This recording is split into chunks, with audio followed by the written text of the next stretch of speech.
The year was 1817, and the winter had settled over Surrey with a stillness that seemed almost deliberate, as though nature itself wished to hush the cruelty of men.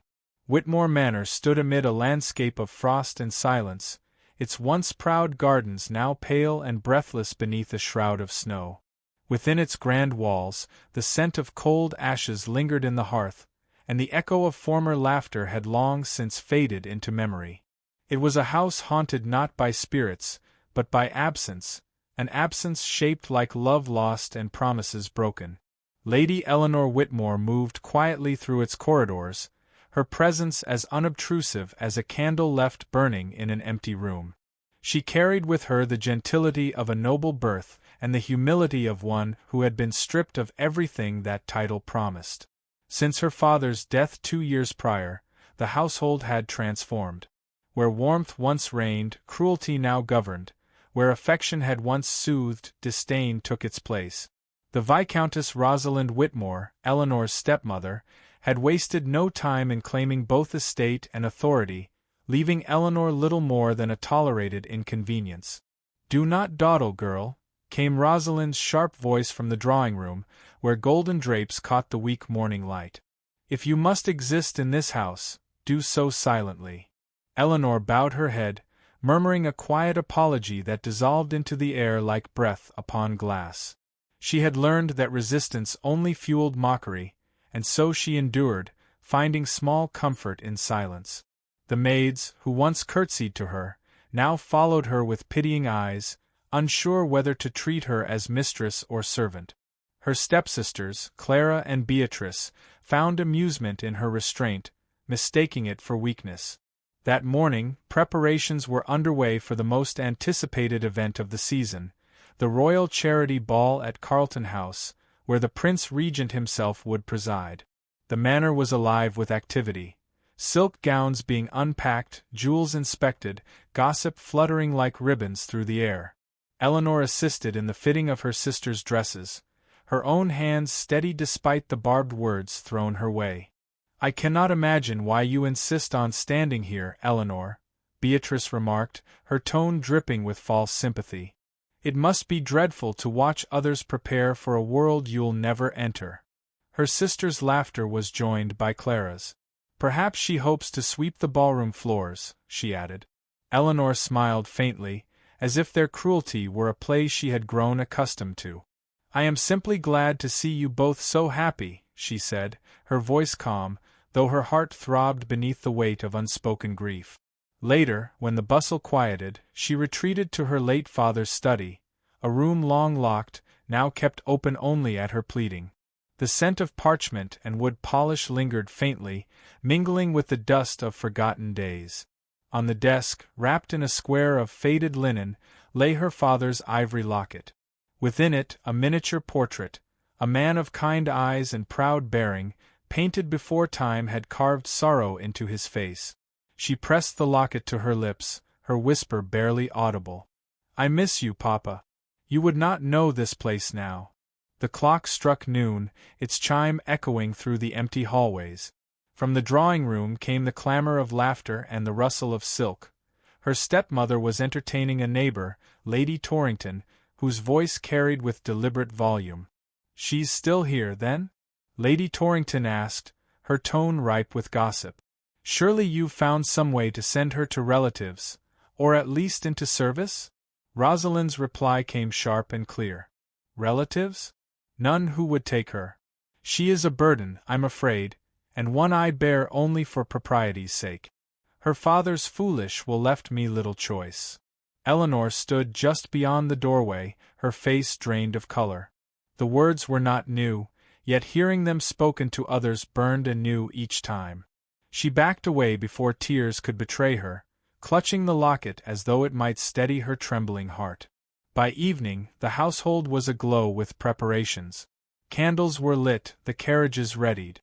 Rosalind and her daughters glittered with jewels, their laughter echoing down the marble hall. Eleanor stood near the entrance, holding a tray of gloves and shawls, the silent servant she had unwillingly become. As her stepmother swept past, she paused, eyes narrowing in cruel amusement. "I have received a most amusing letter today," Rosalind said. "A summons from the royal household, addressed, quite mistakenly, to you. It seems your name was once of some consequence. How droll!" Eleanor lowered her gaze. "May I see it?" Rosalind laughed softly, tearing the seal with unnecessary force. "You?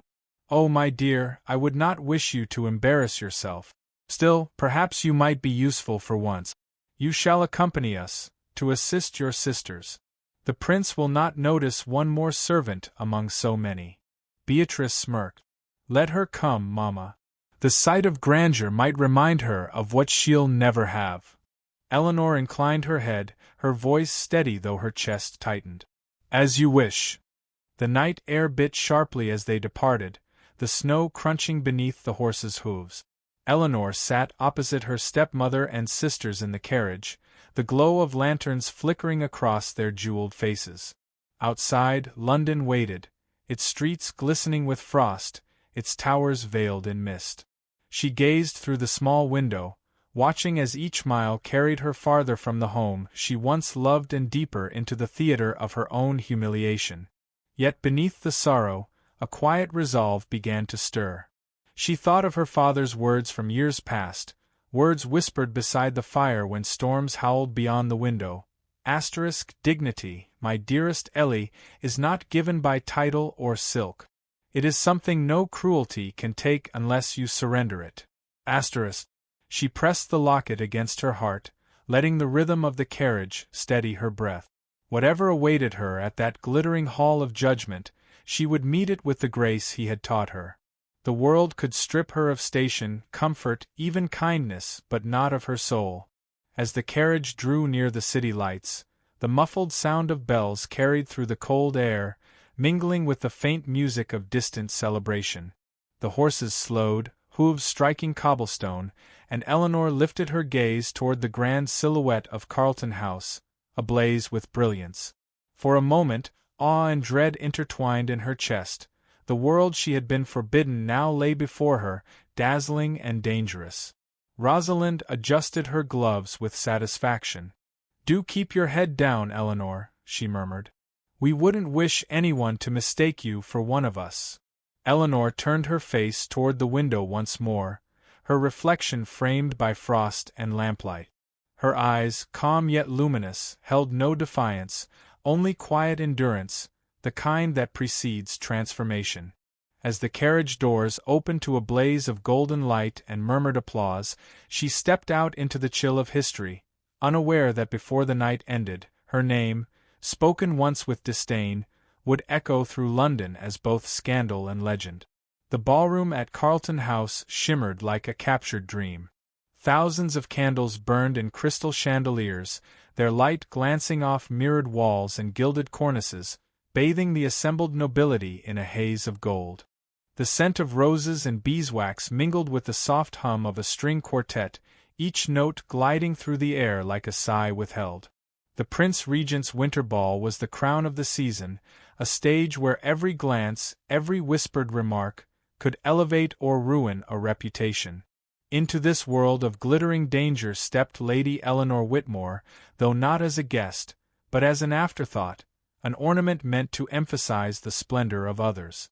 Her gown was simple muslin, hastily altered from an old dress, its pale fabric plain beside the satin and jewels that surrounded her. Her gloved hands trembled slightly as she followed her stepmother and sisters into the radiant hall. No one would guess that the woman who walked so quietly had once been heiress to one of Surrey's most respected families. Her presence drew little attention at first, until whispers began to ripple, carried by the sharp-eyed matrons who thrived on curiosity. Who was the girl with the unadorned hair? Why did she walk a step behind? Some recognized her surname and exchanged knowing glances.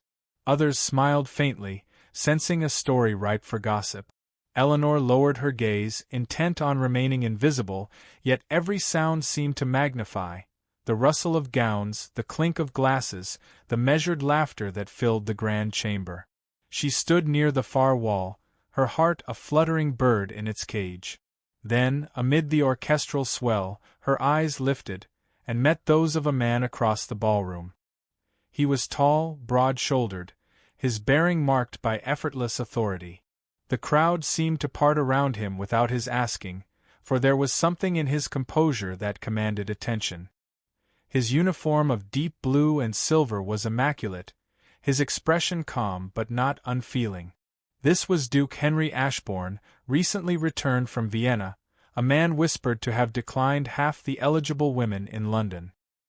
His gaze, steady and intelligent, fell upon Eleanor not with curiosity but with recognition, though he could not have known her name. Something in her quiet restraint, her refusal to shrink from the world's gaze, stirred a chord long dormant within him. Their eyes met for scarcely a moment before a passing lady blocked his view, yet the impression remained.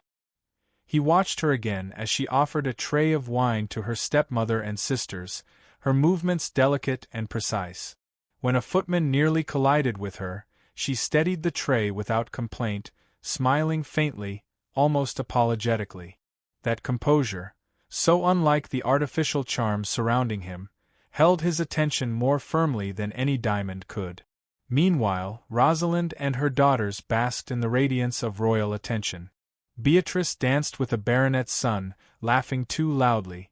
Clara clung to the arm of a viscount, whispering empty flattery. Their mother's satisfaction was palpable, her fan flicking open and shut in rhythm with her schemes.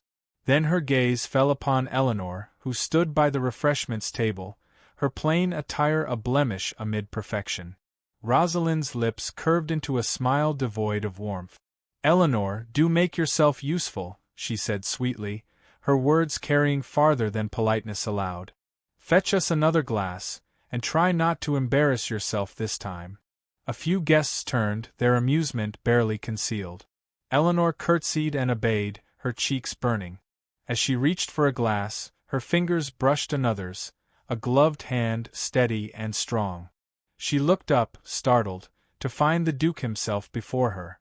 "My apologies," he said, voice low yet firm, his eyes gentler than his reputation suggested. "I believe this one was yours." Eleanor froze, the words lodging in her throat. "Thank you, Your Grace," she managed, her voice quiet but clear. "You are welcome." He regarded her with a faint smile, one corner of his mouth lifting as though at some private amusement. "If I may be so bold, I have not seen you at court before." "I am rarely invited," she replied, unable to disguise the truth. "Then tonight's gathering is improved by your presence." Before she could respond, Rosalind appeared at her side, her expression hardening as she curtsied. "Your Grace," she said, her tone oozing civility. "You must forgive the intrusion of my stepdaughter. She was brought merely to assist us." Henry's eyes did not waver. "Your stepdaughter?" "Yes," Rosalind continued, her fan snapping shut. "Poor thing, she insists on clinging to our family name, though she has no dowry nor social standing to speak of." Her voice carried just enough for nearby ears to catch. A shame, really, that her father left her so ill-prepared for the world. A soft murmur spread through the onlookers. Eleanor's spine stiffened, her pulse thudding in her ears. She wished only to vanish, to retreat before the laughter she knew would follow, but before she could move, Henry spoke. "I was acquainted with a Lord Whitmore," he said slowly, his gaze sharp as a blade. "A man of honor who served his country in Parliament with dignity." "You are his daughter?" Eleanor nodded, scarcely breathing. "I am, Your Grace." He inclined his head. "Then I see the resemblance." Rosalind's smile faltered. "Indeed, though the family name does not quite carry the same weight now." Henry's tone cooled. "That may say more of others' memory than of the name itself." Her stepmother's cheeks colored, but before she could retort, the musician struck a new tune, a waltz of haunting beauty. Couples gathered to the floor, the swirl of silk and motion dazzling beneath chandeliers. Henry turned to Eleanor. "Would you grant me the honor of this dance?" Gasps flitted through the crowd. Rosalind blanched, her fan trembling. Eleanor looked up in disbelief, certain she had misheard. "Your Grace, I am not." "You are precisely who I wish to dance with," he interrupted, offering his hand. The room fell into stunned silence as she placed her trembling fingers in his. Together they stepped onto the floor, moving with quiet grace as the music enveloped them. Conversation hushed, eyes followed every turn, every near touch of their hands. To the onlookers, it was a scandalous spectacle, a duke dancing with a woman all believed beneath him. But to Henry, it was a moment of simple truth, beauty unadorned, dignity reclaimed. When the music ceased, the silence deepened. Rosalind's voice pierced it like glass. "This is an outrage. My lord, surely you are unaware of her station. She is no lady fit for your company." Henry turned, his expression calm but unyielding. "Madam," he said, his voice carrying across the hall, "I am fully aware of the lady's worth. It is those who mock her who reveal their own." A murmur of astonishment swept through the crowd. The Prince Regent himself, observing from afar, raised an eyebrow but said nothing.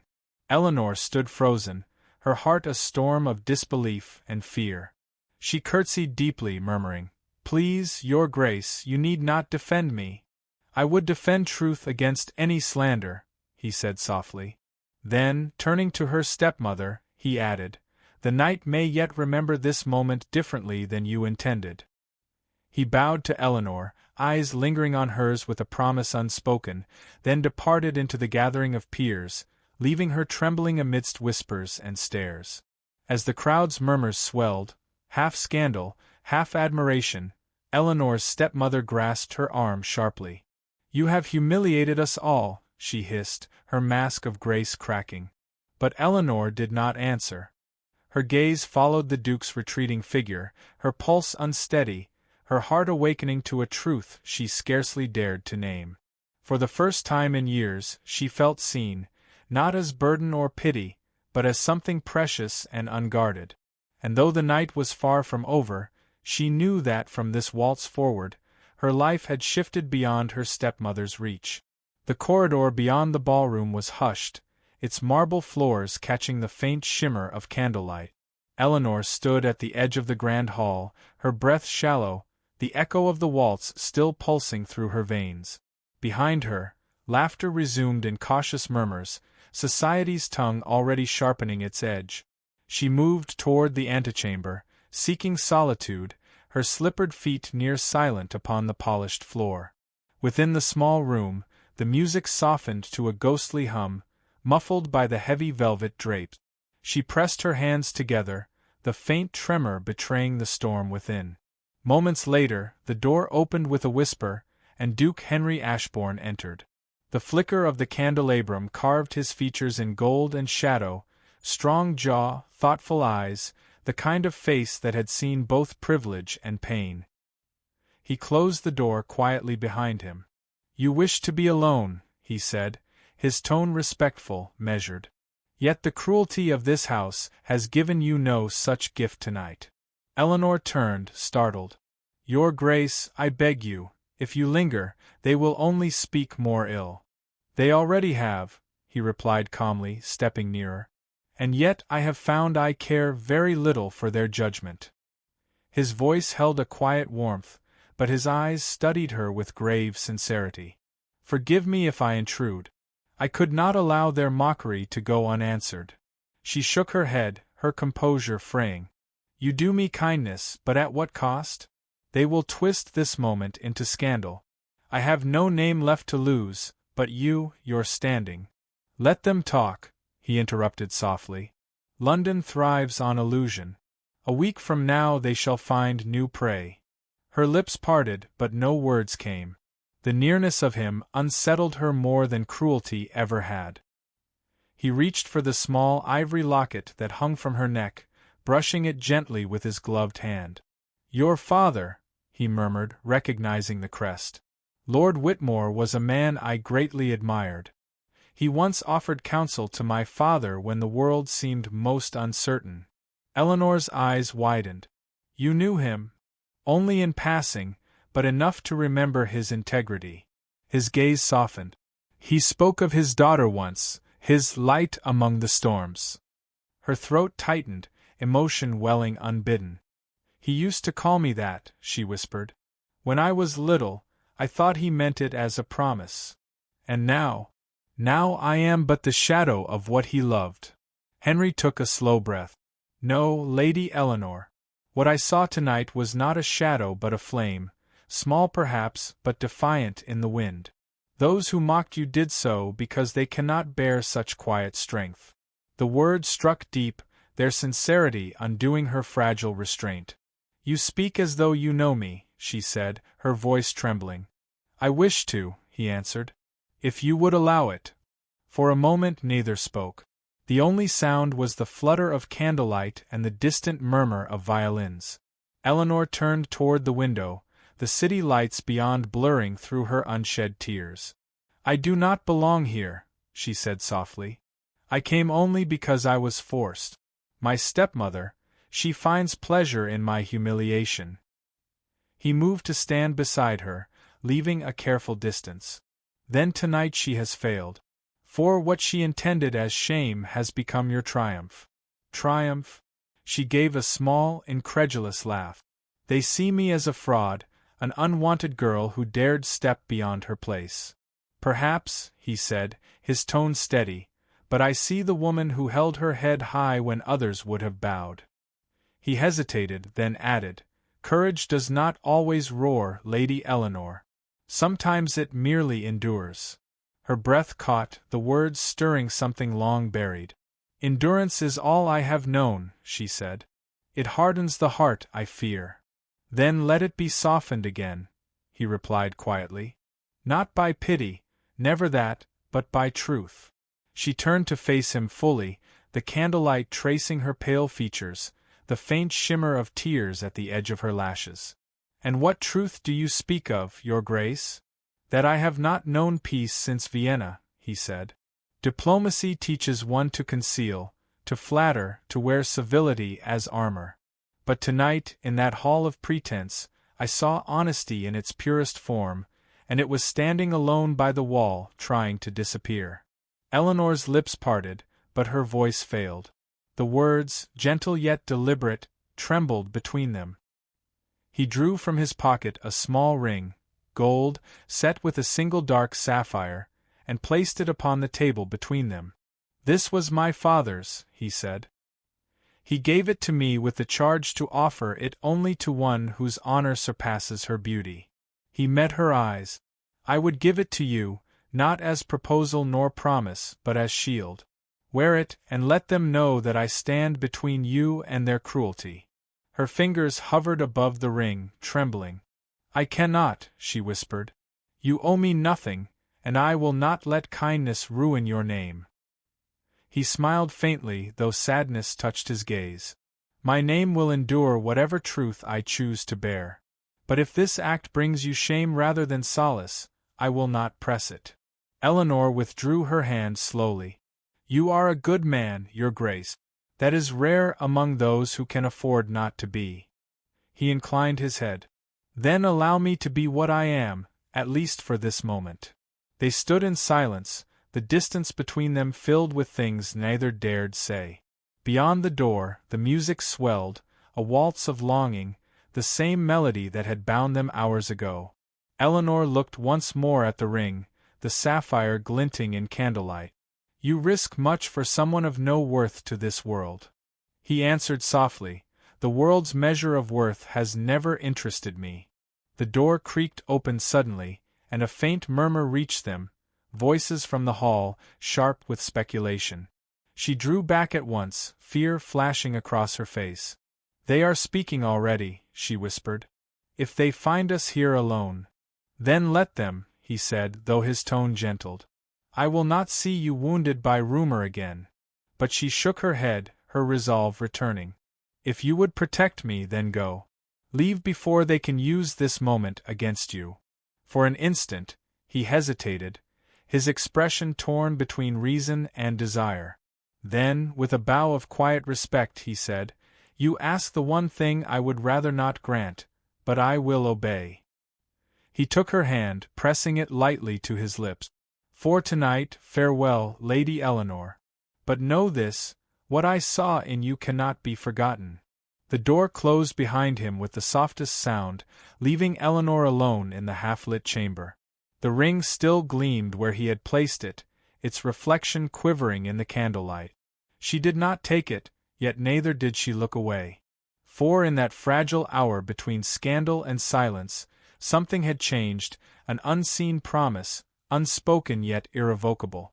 And though the night beyond still hummed with whispers, her heart no longer feared them. The morning of the royal gathering dawned beneath a veil of pale mist, as if London itself hesitated to wake. The year was still 1817, but for Eleanor Whitmore, time had become an endless echo of that night in the ballroom, the night Duke Henry Ashbourne had stood between her and disgrace. Since then, whispers had grown like ivy through every salon and drawing-room, twisting rumor into legend. She had not worn the sapphire ring he left her, yet she carried it always, hidden close to her heart. Now, as her stepmother fussed with ribbons and silks before the mirror, Eleanor remained silent, her thoughts elsewhere.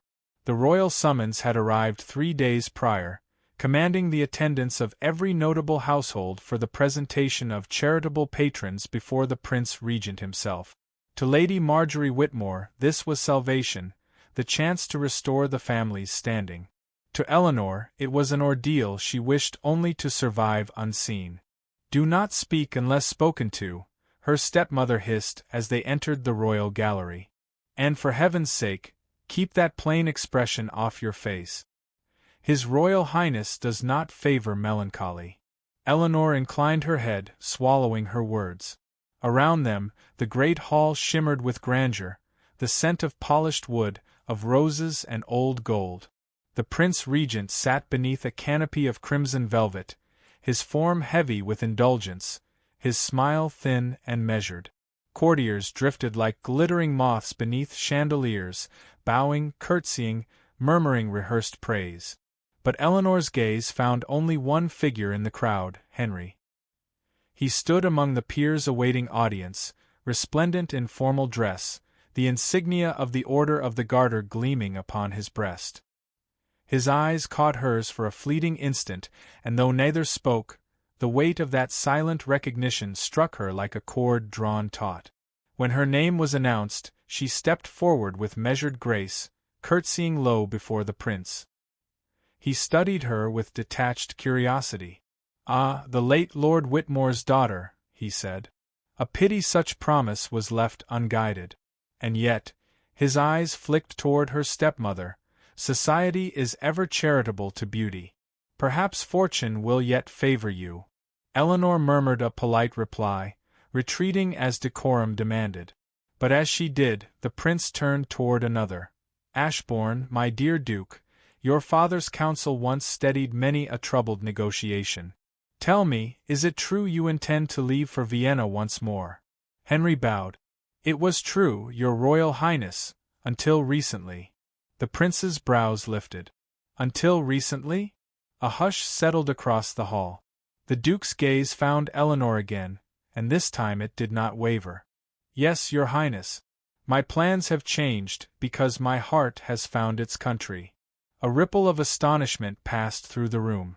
The prince's expression shifted from curiosity to amusement. "Your heart," he repeated. "And may we inquire where such a realm lies?" "In England," Henry said, his voice steady. "More precisely, before you now." Gasps broke from the assembled nobles. Eleanor froze, her breath caught between disbelief and dread. Lady Marjorie turned pale, one gloved hand clutching her fan so tightly it splintered. The prince leaned back, clearly entertained. "You speak boldly, Ashbourne. Are you declaring an attachment before your sovereign?" Henry inclined his head. "I am." "Then name her." Every heartbeat thundered in Eleanor's chest. She could not move, could scarcely think. But the Duke did not hesitate. "Lady Eleanor Whitmore," he said, the words ringing through the marble hall. "Before every peer in this chamber, I declare my intention to ask for her hand in marriage." The silence that followed was total. Even the musicians faltered, their bows suspended midair. The prince's eyes widened, then softened with something between curiosity and disbelief. "The stepdaughter of Lady Marjorie Whitmore?" he asked. The very same, Henry confirmed. A woman whose grace has endured cruelty without bitterness, whose truth shines brighter than any gem in this court. Eleanor's stepmother stepped forward, trembling with rage behind her painted composure. Your Royal Highness, she said breathlessly, this must be some dreadful misunderstanding. My stepdaughter is of no fortune, no dowry, no suitable. The prince silenced her with a wave of his hand. Enough. His gaze returned to Eleanor. Lady Whitmore, do you accept this man's declaration? Or has he presumed upon your silence? Eleanor's lips parted, but the hall spun around her. She felt every eye upon her, mocking, judging, waiting. Yet beneath the weight of that scrutiny, her fear began to dissolve, replaced by something fierce and new. She thought of her father's words long ago, light among the storms. She lifted her head, her voice steady though soft. Your Royal Highness, she said, I accept no presumption, but I accept the truth of his words. For they come from the only man who has ever spoken to me without expectation. A murmur ran through the room, half scandal, half awe. The prince regarded her for a long moment, his amusement fading into genuine consideration. Well, he said finally, I have witnessed many proposals within these walls, but seldom one so courageous. Duke Ashbourne, you have always been a man of principle. Perhaps your choice will remind others that nobility is not a title, but a temperament. He rose, signaling an end to the tension. You have my blessing, if that is what you seek. Henry bowed deeply. Your Royal Highness honors us beyond measure. Lady Marjorie swayed where she stood, the color draining from her face. The courtiers began to murmur again, some shocked, some envious, others already calculating how best to flatter the future Duchess. Eleanor barely heard them. The Duke approached her slowly, his expression calm but his eyes alive with emotion. When he reached her, he knelt, not out of ceremony, but devotion, and drew the sapphire ring from his pocket once more. I offered this once as shield, he said quietly. Now I offer it as promise. Will you let me protect not your name, but your heart? Her vision blurred with tears she could no longer restrain. You already have, she whispered. He slipped the ring upon her finger. The sapphire caught the candlelight, burning deep and blue like the heart of a star. The crowd erupted into polite applause, though some faces still bore the stiffness of disbelief. The prince, smiling faintly, lifted his glass in silent toast. Eleanor exhaled, her pulse finally steady. They will never forgive this, she murmured. Let them talk, Henry said with quiet pride. It will give them something worth remembering. As the orchestra resumed its waltz, he extended his hand. She took it without hesitation, and together they moved toward the center of the floor. The world around them blurred, the chandeliers, the silks, the murmuring courtiers, all fading into insignificance. For the first time, Eleanor did not feel like a ghost among the living. She felt seen, chosen, and free. When the music swelled, Henry leaned close, his breath warm against her ear. They once called you burden, he whispered. But before all England, I will call you blessing. And as they danced beneath the gilded ceiling, before prince and peers alike, the court of scandal gave way to the court of love, one forged not in pretense, but in truth. The same truth that would follow them long after the music ended, long after titles and whispers faded into history.